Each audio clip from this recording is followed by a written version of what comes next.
the first time I got a chance to see the Sinseers was on the Recordium, which was a live take that you guys did on that YouTube channel. So the first thing I noticed was with you and your sorape, and it's like the signature thing that you hold as you sing, and just that performance. I mean, the performance was recorded really good. The video was awesome. But what I seen there in that performance was someone that's just singing from the heart. You're sweating, you're putting it out there. I'm like, man, this guy is just like, you know, he's just putting it all out there right now. And it just came across to me like, damn, this is really cool. It's like soul, it's kind of taking it back. And you were one of the first groups that I seen that was just nailing that modern soul. And I don't even know if it was called modern soul at the time. It just all kind of like really like, this is like old school. This feels good. And so that's the first recording that I seen. So can you go into detail about just how that came about and then how the Sinseers came from those performances? The Recordium was kind of something that we had always been on the radar as a, you know, kind of a local LA kind of artists. And they had approached me while I was still playing with the Steady 45s, and they wanted to do a video, but something didn't line up. And I was already on my way out of the group. So I was like, do I really want to do a new video with a band that I'm not going to be in? You know, I was finishing up the year and finishing up the last tours that we had, concerts and stuff. And then I was really set that I wanted to do something different.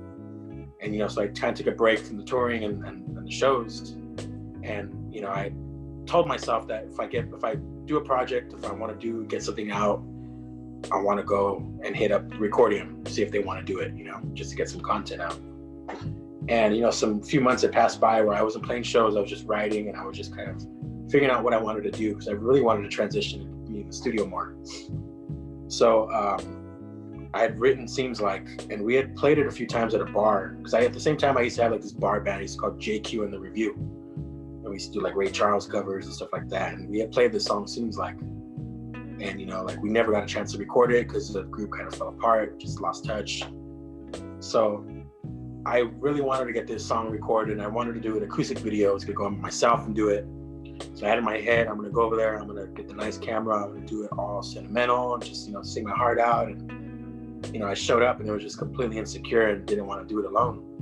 And just like, you know, I gotta call this guy. And, you know, it's the people that I relied on most, always up to that point. And I think it was a matter of like an hour and a half that I made the calls, and everybody had kind of showed up and was like, all right, what are we doing?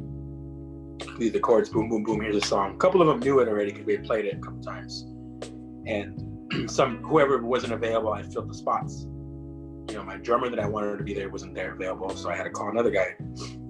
And homie Diego, who's a big kind of part of the puzzle too, because he's the one who told Gabe Roth about me. So he played drums on that. Then I had some of the Steady 45s play the horns. Then I had my bass player from my first band play the bass, and the guitar player. And then my best buddy, Paco, who's the lead guitar player for the Sinseers now, show up and just kind of fill in the guitar. Because I was gonna just sing. Because like I didn't know what I was gonna play. The keys, guitar, it's like I don't know what I'm gonna do. You do it. So I got all these guys to show up and do it. Sang it, and it was really hot in there because they had all the soundproofing in there. There was no ventilation, and it was so bad that like we had to change a few times, and everybody was just baking in there. And we had sung it like 30 times, so it was just like, oh my God, over and over. But it just kind of translated into like some kind of rawness, you know? And I hated that recording because I was like, man, this is not how I heard it. These guys, you know, we could have been tighter, you know, being nitpicky and stuff.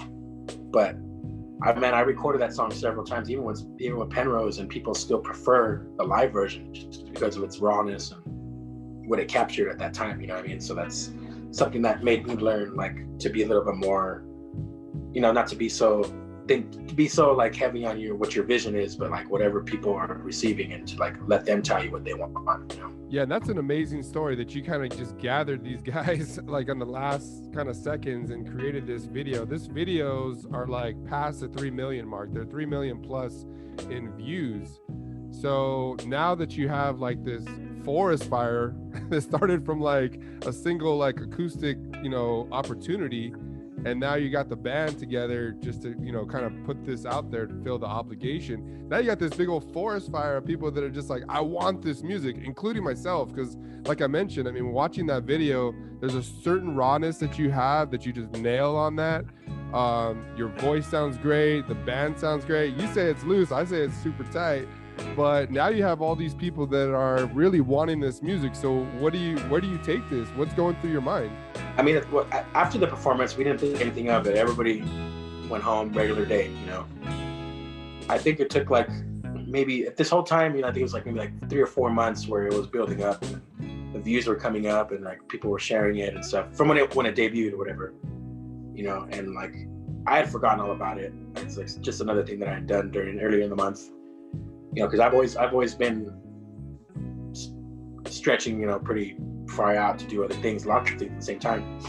So I think I was just kind of in a different mentality at that time, just recording still and sending stuff to, you know, just making these little clips of videos that are tagging down, tagging Coal Mine, tagging all these record labels. Hopefully, but in a matter of that, the 4 months, I think it just blew up, and you know, people were sharing it, and you know, I would hear neighbors playing it, spreading the word of it, and it was just pretty crazy that it just caught on so fast, and it became like, oh yeah, like, yeah, I wrote that song. It's not how it sounds though. Like I'm gonna record it, don't worry, you know.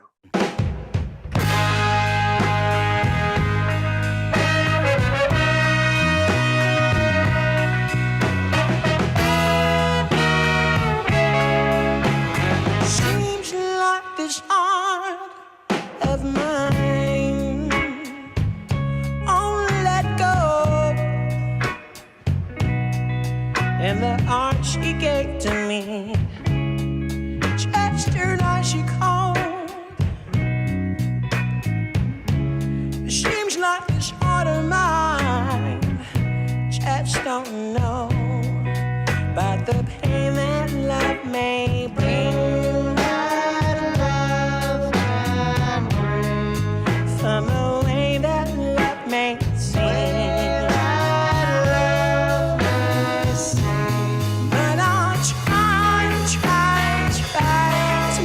Understand.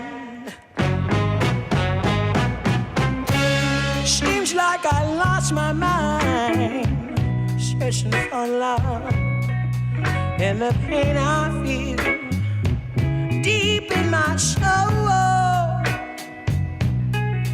they will never ever tire.